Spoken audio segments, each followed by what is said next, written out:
Welcome to Shame is Delicious with me, Darren Harriott. And me, Eshaan Akbar. I didn't like how you tried to go above my energy on that. Okay. My energy was decent, and then you saw it, got intimidated, and went a little bit over the top.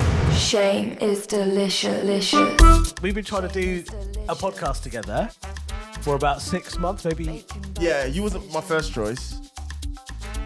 Sorry, did you say I wasn't your first choice? I mean, it was Kay first. So it's probably not the best way to start, but me and Kay were supposed to do it. Yeah. And then Kay went all flip-floppy. And then I was like, who do I have in the reserves? I'll be honest, after Kay, there was a few more other people. And then I found you. Now, for those who don't know, Kay Kurd is another comedian of Kurdish descent. He's a really good friend of both of ours, a really good friend of mine. It almost sounds like a gag, innit? He's of Kurdish descent. His name is Kay Kurd. It sounds like that's our nickname for him. Yeah, like what? It's like, his name is Eshaan Bengali. Yeah. Darren Caribbean. You know. Do you know what? I'd watched a character called Darren Caribbean. Darren Caribbean, but that's horrendous. That is the sort of nickname you'd give the one Caribbean in Cornwall. Yeah. Like old Caribbean Darren. Darren Caribbean. He loves rum. Yeah. What a surprise. So tell them what the podcast is about, because So we're both comedians. The podcast is generally just about shame. We're full of shame. Yeah. Are you not full of shame? No, of course I'm not. I think that's part of the reason why this works, because do you feel shame about stuff? I think anything on stage I'm fine with. Yeah, but in life? But in life, yeah, I'm just sort of like full of shame. The thing is, I don't feel ashamed about anything, ever. Like, I'm never embarrassed or ashamed of anything that's happened in my life. What? Yeah, never. How does that work? Well, because why? Why would you be? This is, life is what it is. You do fucked up shit now and then. Yeah. But it's just part of the rich tapestry of your existence. Oh, that was a nice sentence. I enjoyed rich tapestry. Rich tapestry of your existence. I enjoyed. I'm really glad your dad worked all those hours to pay for your education. So you could he didn't pay, actually. I got a scholarship, but anyway. Of course you did. Yeah, I got a scholarship to a private school.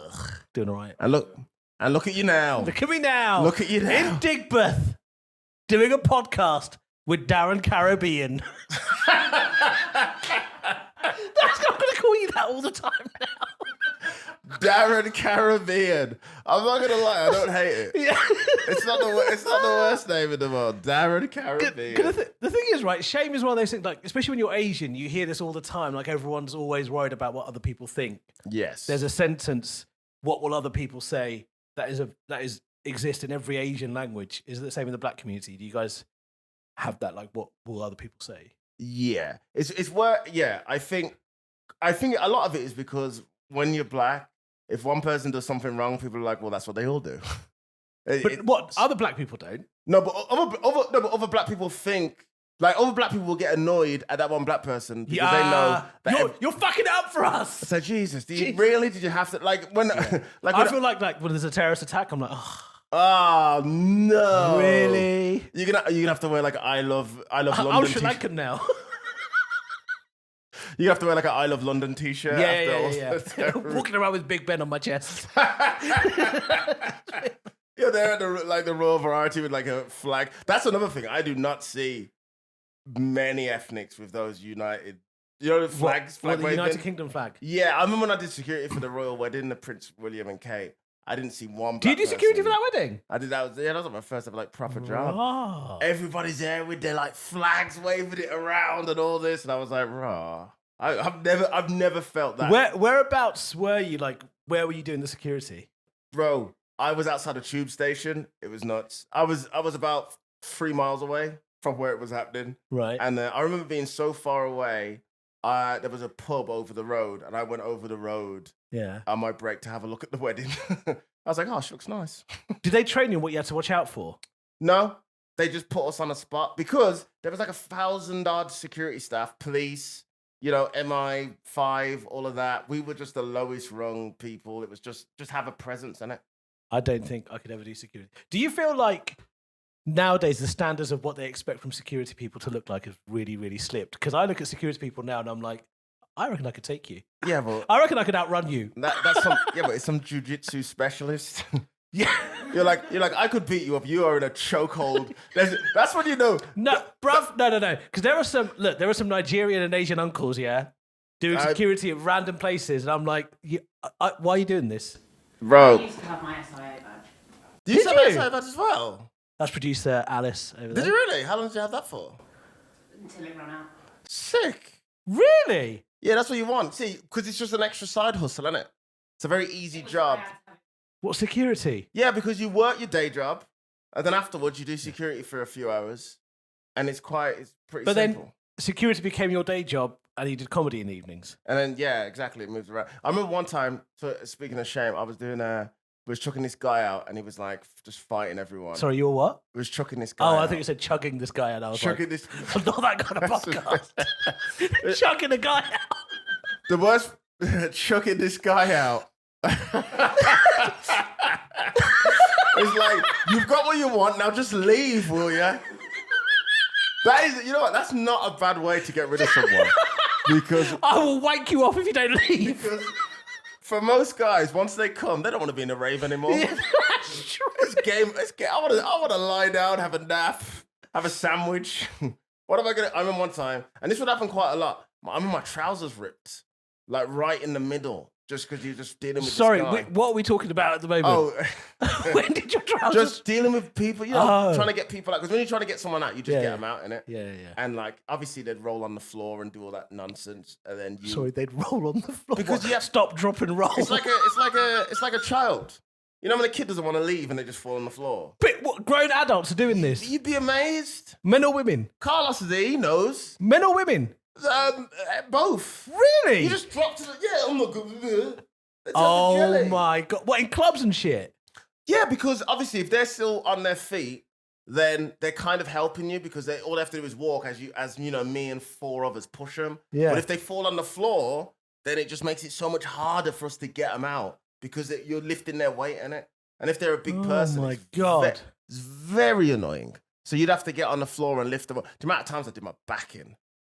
Oh. You just have to just Across drag them. and there's glass and shit and booze. They didn't care. There's no glass. Yeah, most of the places we worked, there was no glass. It was Well, all plastic. One of those plastic glass places. It's Pop one World. of those. They see little plastic shot glasses as well. They're lethal. Those little ones. I've been in a club when a fight broke out and people were chucking those plastic. They actually hurt. Why would you? You might as well throw egg cups. What are you throwing plastic? What? it's there. Oh, yeah, you fucking dickhead. By the time you've thrown it, can that- the can that- wind has already made it come backwards. No, if you're close enough though, plastic shot glass can really hurt you. Listen, if your retaliation is throwing a plastic cup at someone, you might as well just go up to them and just let them punch you in the face. Because what is the point of throwing a what's that gonna do? What from a close proximity? Yeah. It hurts. You are a complete wimp. What I want to do is if there was a plastic cup here, I would happily let you throw it at my face. It will hurt you, bruv. No, it wouldn't hurt me. It will hurt you. It wouldn't hurt me. I don't want to sound. I don't want to sound like Mr. I Am Hard Bruce Lee. Yeah. But Do you have any fight training? not really. No. Do you know security have to have any fight training? No, you do like a little test thing. What's in the test? It's called physical intervention. Okay. It's sort of just like put a hand. They get an obese person to run around on the floor. I mean, it was literally an obese. The instructor was like a 60-year-old old man, and he was like, you put the arm behind the back and you tell him out, get him to leave, and all this sort of nonsense. But I didn't learn anything, man. I learned nothing from that. I didn't even know there was different types of fire extinguishers. I would have been. Oh yeah, which you got the foam one. Got foam one, water. Is there a gas one? A gas? What do you mean a gas one? What, you fire gas out of a fire extinguisher? Powder? Like a powder, yeah. Powder, and that was for electronics, right? Because you can't put water on there. I would have ran in on the electronics fire. So powder on electrics. Yeah. Foam on what? Oil. Was foam oil? No, was foam like an oil one? Chemicals as well. Chemicals and the water on fire.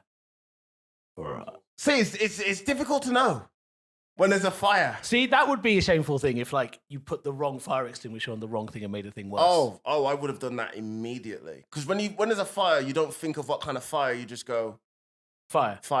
Just get a fire Water is the extinguisher. thing that puts fire out. If there's a pan fire, like a chip pan fire, I'm grabbing the water one. No, even I know not to do that. I wouldn't know. The wildest one was when I saw the ocean on fire. Did you see when there was like when an oil slick? was that the BP one? Yeah. Oh, those poor seagulls. When you see the water on fire, Ain't it? that is mad. It's like a David Copperfield trick. You're like, how's he done Look this? at this. How's he got the water on fire? Did you ever watch that old magician guy back in the day who used to do magic tricks and then they would tell you how it was done? He used to be on ITV on a Saturday. Penn and Teller. No. It was called Breaking the Magician's Code. No. And he would like with the mask on, there you go. He would wear a spooky mask. You never did this. On ITV? He used to come on ITV Saturdays and he would do a bad boy trick. Before or after Blind Date? Oh, it might have been just before Blind Date. Blind Date was a headliner. Yeah, I only ever watched Blind Date. Who died? Oh, Graham. Oh, Graham's dead. Yeah. Oh, Graham. I didn't realize he was 90. Yeah, he He was was 90, isn't it? Oh, Graham. Graham. Was that your Scouse accent? No, that was my The Cilla Black accent, yeah. Do I it. don't want to offend your Scouse family. Yeah, I know do it you're, again. I know you're like an honorary Scouser. I am an honorary You Scouse. fucking douche. What do you mean? Can Can you hear the jealousy in his voice? he just wants to be a Scouser. Go on, tell them what's your issue? Well, I hate your Twitter Why? because your Twitter it's like Reddit. Right, okay. Darren, for some inexplicable It's not reason. just me, it's everybody. Who's everybody? Well, even Owen was like, Eshaan's right wing. No, Owen wasn't like Eshaan's right wing. Owen said that a friend of his asked him if I was. But if you was right wing, I would be okay with it. I don't care. No, but okay. But it's just that. Now, it's here's just the that thing. You try and Right. play this. You try and play both sides. No, I don't try and play. Well, listen, number one, right? As a comedian, for me, it's really important to me that no one knows what my political leanings are. Yeah. Right. But because I just don't say the things that everybody else on the left or in comedy Yeah. keep saying, the automatic assumption is I must be right wing. Maybe, I don't know, I'm having a fucking laugh. How about that for an option? Also, if you are right wing, you can make quite a lot of money by saying that you're right wing. You can, but I'm not that. Oh yeah. If Eshaan was like truly right wing, you would be the brown boy. You'd be like you and Piers Morgan. Piers Morgan fist bumping. Yeah. Yeah, you would be the poster boy. It's like it's like Pretty Patel. Piers Girl. Morgan, Katie Hopkins, Lawrence Fox, and Eshaan Akbar. Oof. All together. Oh, that is. What a foursome Snog, that marry, is. avoid. Yeah. I'll be honest, mate. I'm avoiding you. You ain't making it out of that one, unfortunately. I don't listen. I don't think it's fair that people think that. First of all, I don't think it's your friend was inquiring. I'm telling you. So this is producer Owen. Next- Explain why your friend thought I was right wing or asked you that question, do you? Because of your Twitter.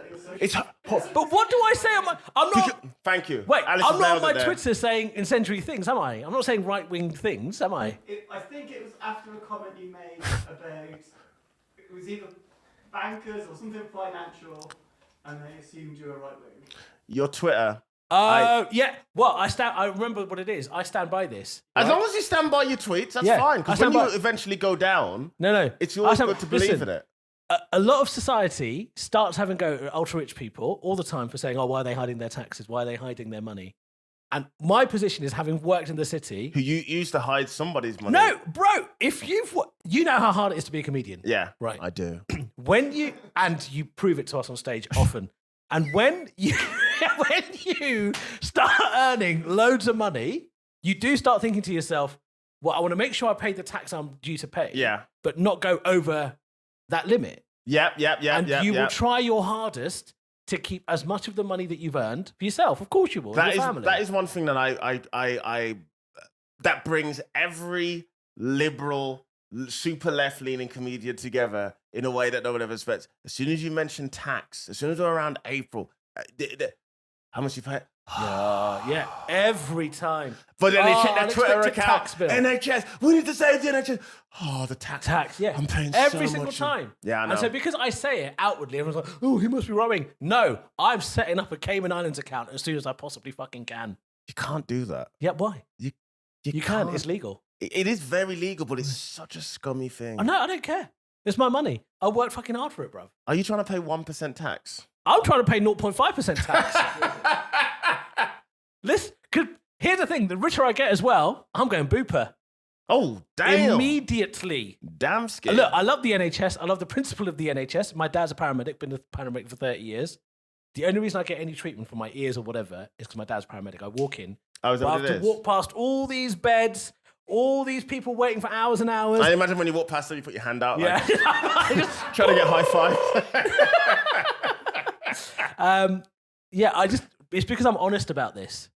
And people are like, oh, he's right wing. So let's just say you have the Eshaan Akbar show, whatever. You're gonna have a Cayman Islands offshore account. Every British overseas territory that still belongs to the Queen will have an Eshaan Akbar account. I respect that. I do respect that. I'm not gonna go that way, Gary Barlow, but I do respect. I do respect you. It's happening. I'm doing it. Nah. And do I feel shame? By the way, nope. that is the ultimate shame. When you get caught tax dodging, not in a way that's illegal, of course. Yeah. Because the British public do not give a shit about whether it's illegal or not. Yeah. They look at it as the same. Look at all the Jimmy Carr stuff. People look at it as like this is proper shameful behavior, and you will never recover from it. But Jimmy did. Jimmy's completely recovered from it. He recovered from it in a way that was. And also, I think some of you, if you've listened to me before or heard me on any other podcast, you'll know of my involvement with the Jimmy Carr tax situation. Shame is delicious. You gotta get good at plugging stuff. You gotta get used to looking at a camera Listen, and selling your soul. You're talking to the QR code king. I know how to plug my shit. So you have zero shame. It's the most shameful thing ever is that QR code. It's not. You should kill yourself. I tried. I want it in the trailer. I tried. That's why I got trapped nerve. What? How do you jump in front of a trainer? Does it That's quite shameful.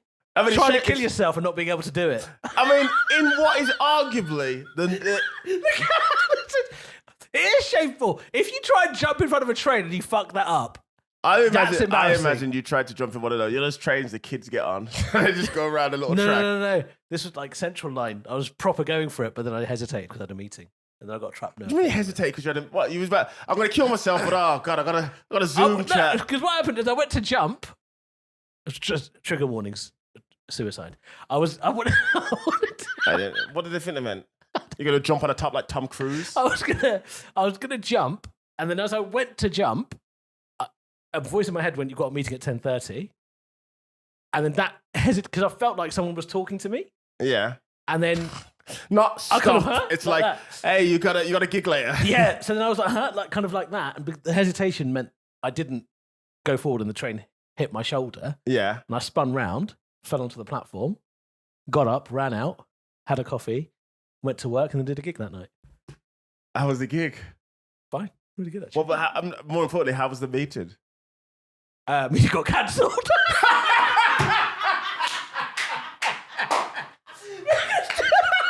Because two of the people didn't turn up. I got saved from a suicide by a cancelled meeting. Oh, that's funny. Oh, that's brutal. That's great. What a douche. It was a sign. It was a sign. I'm here now. Look. It was that's yeah. 5 years later. That was just before you started comedy. No, just after, 3 years after. How long have you been doing comedy for now? Started in 2014, 8 years. Wow, so you was just like bombing for those 3 years. I never bombed. You was just having like Absolute killer. What's the worst gig you've ever had? I did a gig in the annex of a mosque that I got chased out of. That sounds pretty bad. Why did they chase you So out? basically, They could just tell that you just weren't really one of them. No. It was a mirth control gig. Of course it was. Yeah. Was you the driver? First and last gig I did.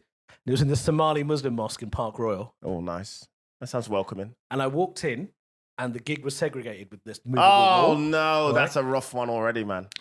But then again, if you're a Muslim and you play those gigs, that's fine. But you don't play those kind of hardcore. Back then I didn't. No. Even now I don't. I try and, anyway. So as I go in... But it paid really well, though. Not really. Oh. Ugh. The guy goes to me, "You know not to speak to the women, brother." I was like, "Yeah, well, okay." Well, that's my general attitude in life. You didn't need to tell me that I wasn't going to anyway. You've read my Twitter account clearly. Yeah. Yeah. So I got on stage. Can I just say that's a weird note. Of course it is. Before you go. But also, what made it weirder is the mic was on the men's side and the speaker was on the women's side. That, So they had 2 speakers, but they had no mic on the women's side. Basically. yeah. So they had So, 2 speakers. so let me get this straight. There was a gap in the middle. Yep. And then the men one side, women one side, and you are literally performing on that, so the women can only hear you. They can't Only see here, they you. can't see me. That is wild, man. So my opening line was to get the mic and go, hello, walk over and say, ladies. Okay, pretty funny. I don't hate that. How do you think that went down? Did you do it? That's what I did. Oh, you immediately, yeah. You grabbed the mic and went on the other side. Hello, and went, ladies, hello, Right? And then, ladies. yeah, exactly that, right? Oof. Proper awkward. And listen, for 3 years in, Hang on, did he get a laugh? no. But this is the thing. For 2.5, 3 years in, I was quite proud of what I did next because I didn't get a laugh. I went round to the men's side and I went, hey, I think they enjoyed it, but I can't tell because Oh. that's funny, bruv. I mean, it's funny, but what do you think's gonna happen? That was so funny. And they're looking at you like, oh, he's probably one of us. He must be a Muslim, and you've immediately just gone. They didn't go for it. at all. Hey, can't tell because all of that. I imagine your hand just got slower. All of that. Just slower and slower. Then I went into my material and I did a bit because basically the reason I had the gig was I had an all-day fundraiser for Palestine. Yeah. Oh, great. So I had a joke back then about my solution to the Israel-Palestine crisis, Oh. which I'll paraphrase. Basically, it was like you unite them against their common enemy, which are pigs. Yeah. So I had this thing about Fair. uniting them against blah blah blah blah. Wasn't getting anything. Yeah, of course not. You've really let them down at the beginning. And then one guy stood up and he goes, oh no. Bro, I think you're done." And I was like, "I've still got like 13 minutes." Can I just say, there's nothing worse as a comedian than somebody getting up in the crowd and telling you that I think it's time for you to leave, and then the audience agree with that one person. We hate that because it's such a rare thing to happen. Normally, it's one person who hates you guts. Yeah. And then everybody else is like, boo, shut up, he's killing. But on this occasion... Yeah. No, I still had 13 minutes. Hang on, did you told him the exact time? I like that. You were like when when your boss comes to you on your break and you're like, no, I've still got 3 minutes. Yeah, I still had 13 minutes. And then another guy stood up and goes, "You're done." Brutal. And then and I put the mic, and then 5 more of them. So there was like 7 of them stood up, and they kind of ushered me off the stage. And then, please tell me you still had the mic. No. You just trying to talk and just pulling the mic. no. And then more and more of them got up, and they kind of.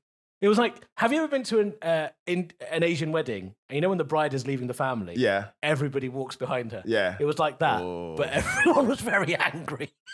Did you try and say anything to get them on side?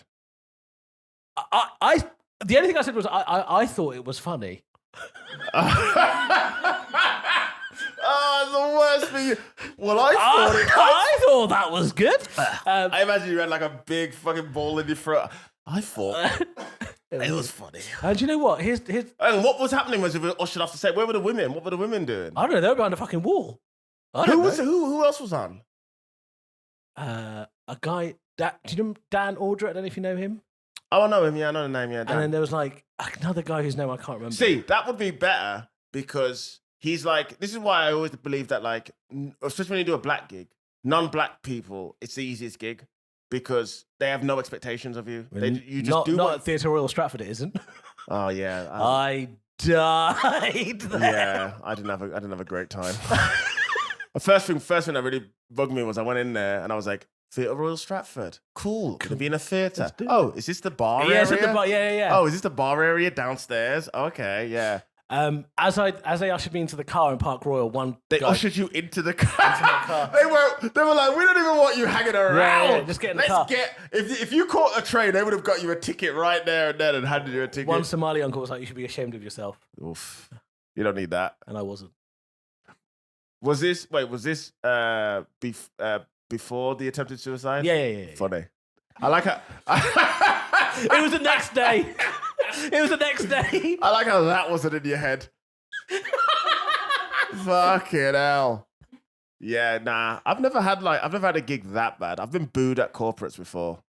Have you? Yeah, I was bad though. So here's my Booed at a corporate. Here's my thing with corporates, right? And this Also, is, booing is such a weird thing to do, isn't it? oh, Boo. mate, they wanted me out. What was I the had an company? attitude, and it was for like builders or plumbers or something. And you know when you do corporates, how they always tell you what comedians they had there that died. Yeah. There's always that one woman who went, "Oh, we had fucking the time." Oh, I did 45 minutes and the crowd just weren't on. Yeah. Anyway, I went on and it was just horrible. And I remember I just started laying into this dude on the front row who was doing my head in. And at one, I think I just called him like a fat prick. It's just like not At a corporate. Everyone's in their shirts. But I didn't want to be there. And I remember thinking to myself, and they all just went, boo! And then everybody booed. And I remember this is how bad it went. And it went bad fast. I must have done 3-4 minutes. At one point, I went like this. I went, still getting paid. Still getting paid. As I walked up, as I'm saying it in my head, I'm like, I'm not getting paid. I'm not getting paid. Did not get paid. And I remember my thing with corporates is I'm always like, have the car waiting as I'm on stage. Yeah. Because even if I destroyed the gig, I don't want to be around these people. Let me do my gig. I want to be like fucking Paul McCartney. As soon as I get off stage, there's like I want a van open so I can just step in and get out. They do that with corporates. They're like, why don't you come 4 hours earlier and hang out with us? No. I don't want to see any of you. I hate. They're like, oh, do you want food? Yeah, can I have it in my room? Oh, well, we're all having it together downstairs. No. Okay, that's nice, but can you bring it into my room, please? Can I get the food? Yeah, I don't want any. I'm never want to hang out with them at all. And I remember just leaving that gig. Whoa. And then I've done some corporates since. But the main thing with corporates is your attitude has to be you're up for it. Because if you have to give yourself to them, you have to go, right, I'm not a comedian right now. I am more of they're hiring me. I'm like an employee of, HSBC or whatever. And just do whatever they want and just accept it and take the money, I'm very good at corporates now. I'm very good at them. Well, you said it like you weren't good before. No, as in, technically that Muslim gig was a corporate. Oh, okay. Technically. Jeez. I mean, it's not going to be hard to get. Shame is delicious. What we need Shame from is you is your delicious. stories of shame, times you felt shame, times you felt no shame. Because sometimes you do something disgusting and you feel... I never feel shame. Yeah, we know. Please send all your stories to shameisdelicious@gmail.com. And we want good stories, man. We want the tea. You share it with us. We share it with the world anonymously. Yeah. We don't want to actually shame people. We don't want people to lose their job. We just want to talk about how funny shame is. I mean, if somebody does lose their job because of the podcast, that would be pretty cool. Yeah. I'm not against that. Yeah, I'm not against that either. I think it just helps with the... Anyway. Give us a shameful story. What now? Yeah. I once shat myself 5 minutes before you didn't feel shame. I actually thought you didn't feel shame. You just said that I set you up for that. You absolute idiot. You walked right into that one. Good. See? Played. He should feel shame now, I don't feel actually. Shame. Well, you should. I've been very honest and earnest, actually. Find us on all social media. Shame is Delicious. Except Twitter. Twitter. Where we're called Shame Delicious because some shameful prick out there took it. I don't think it even exists. Whatever they've used it for. No, of course not. They just probably bought the used the domain name and then just didn't do it again. They bought the doname. Doname? Did I say doname? Yeah, it's a doname. I thought I said You should be doname ashamed name. of yourself. I am ashamed. Yeah, good. Anyway, give Whoops. us 5 stars. It helps us and it helps you guys get on the journey with us to grow this podcast. And just share it. Just share it. with There's everyone. nothing to be ashamed of. You like a podcast and you want to share it with your friends. And then, boy, the Shame is Delicious Army. I said Shame is Delicious Army earlier, and he nearly passed out from laughter. I did. And he can't even just say it now. You can even maybe think, not Shame is it Shamers? The shamesters. Shame. You can even help us with the name. The little Shamers. Yeah, the little shameful whatever. But you guys, we will grow this podcast together. It's going to be so much fun. This is the beginning of the journey. You're here with us, and we cannot wait for Shame is Delicious to be the next big thing. God, that last bit, you really sound like you're starting a pyramid scheme. Shame is delicious. Shame is delicious. Making bad decisions. Shame is delicious. Making bad decisions. Shame is delicious. delicious.